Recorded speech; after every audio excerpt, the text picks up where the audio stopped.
Welcome into 9 News at noon. Right now we are taking a live look over Bow Mountain. Pretty gorgeous and snow-covered there. The state is dealing with some serious snow from the mountains to the metro. Freezing temperatures, yeah, not so gorgeous. That's what we're dealing with. This is a look, if you can believe it, I-70 and the Eisenhower-Johnson Tunnel area. Visibility is so terrible, we can't even make out the interstate. We are dealing with several closures along I-70 through the mountain corridor right now. We're going to talk more about that in detail, but Chris Bianchi with us this noon to break down really wild conditions we're dealing with in the mountains. That visibility, I mean, people should not be on the roads right now, Chris. No, off the roads. Do not go into the mountains. And by the way, if you are in the mountains right now and you need to get home, I know it's a long weekend, a lot of you trying to get home from the mountains, give it a couple of hours. Things should start to improve come about 2, 3 o'clock. But this should tell you the story here, folks. Don't travel. Do not travel right now in the high country.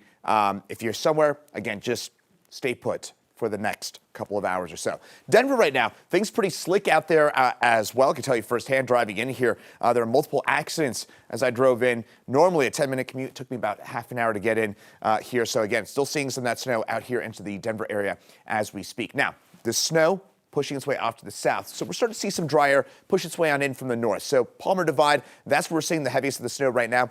Mostly light snow for us in Denver. This will dissipate over the next hour or so. In the mountains, we're seeing some of that snow. It's really the wind, though, that is the big issue for us in the high country. That wind will start to relax a little bit this afternoon, and so will the snow. So still going to be snowy this afternoon, but it should be lighter with less wind. So again, you have to head home from the mountains. You're heading to or from the mountains. Absolutely have to do it. Give it a couple of hours. Things should start to improve. And tomorrow, way better. It's going to be bitterly cold for tomorrow. And speaking of the cold, minus 24 wind chill for us in Denver. But we've got some 30s, 40s, and maybe even 50s in the forecast. Details and all that coming up in my full forecast. All right, Chris, thank you so much. The high country, we were just looking at some of those images. They'll be getting dumped on, like Chris was just talking about. That snow causing major issues on the drive. Several portions of I-70 are shut down from Floyd Hill to Vail. Our man in the mountains, Matt Renew in Silverthorne. Matt, we were dealing with these on and off closures between Frisco and Silverthorne throughout the whole morning commute, and we're still seeing them now at the lunch hour.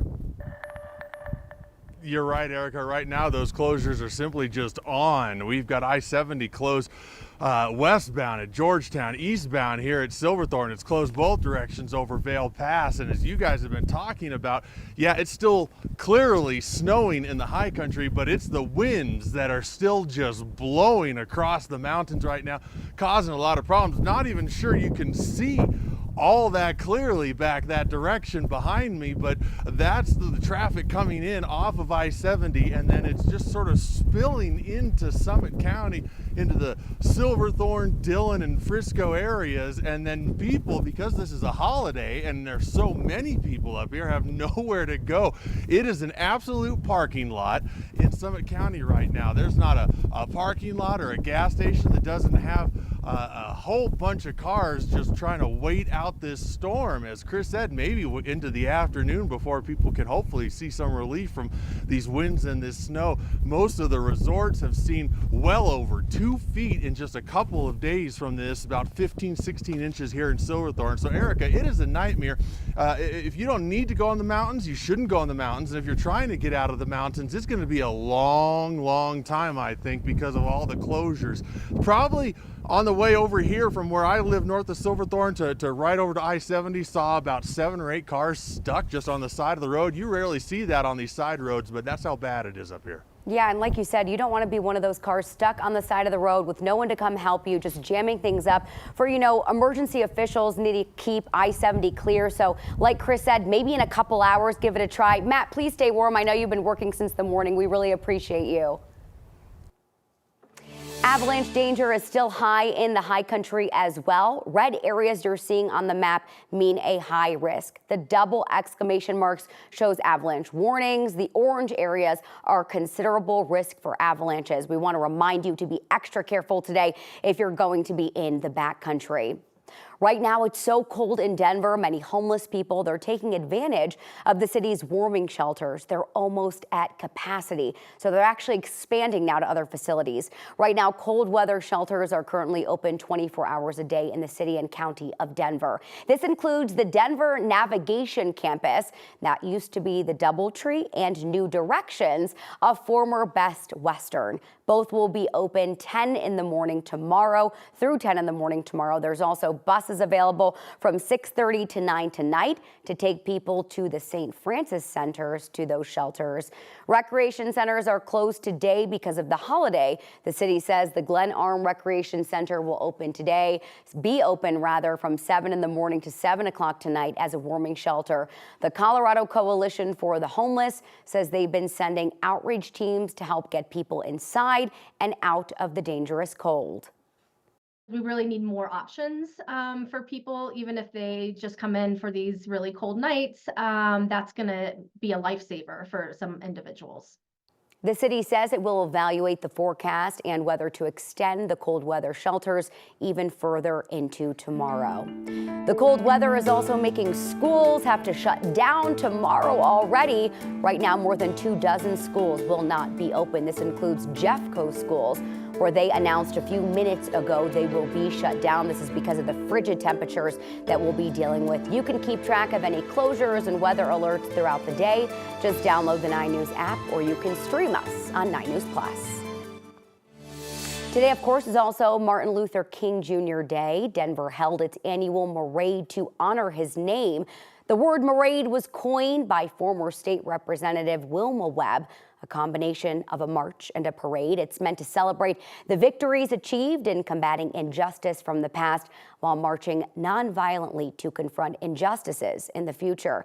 Even though we're experiencing these freezing temperatures, it did not stop people from honoring his name.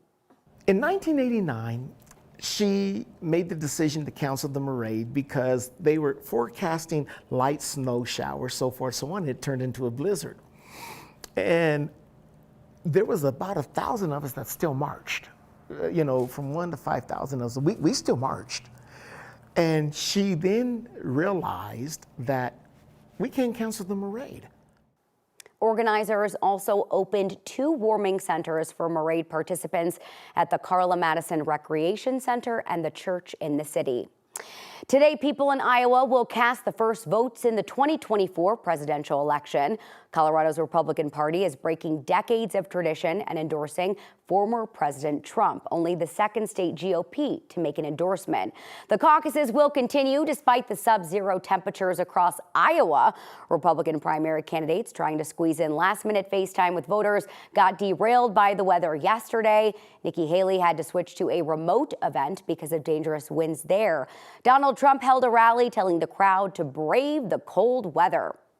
Defense Secretary Lloyd Austin is now out of the Walter Reed Medical Center. This comes 2 weeks after he was admitted for complications following prostate cancer surgery.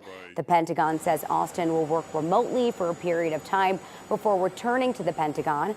Austin's hospitalization stirred controversy because of how long it took for officials to disclose it. He went in on January 1st. President Biden didn't learn of Austin's diagnosis until the next day. The Pentagon's Inspector General has launched a review into the matter.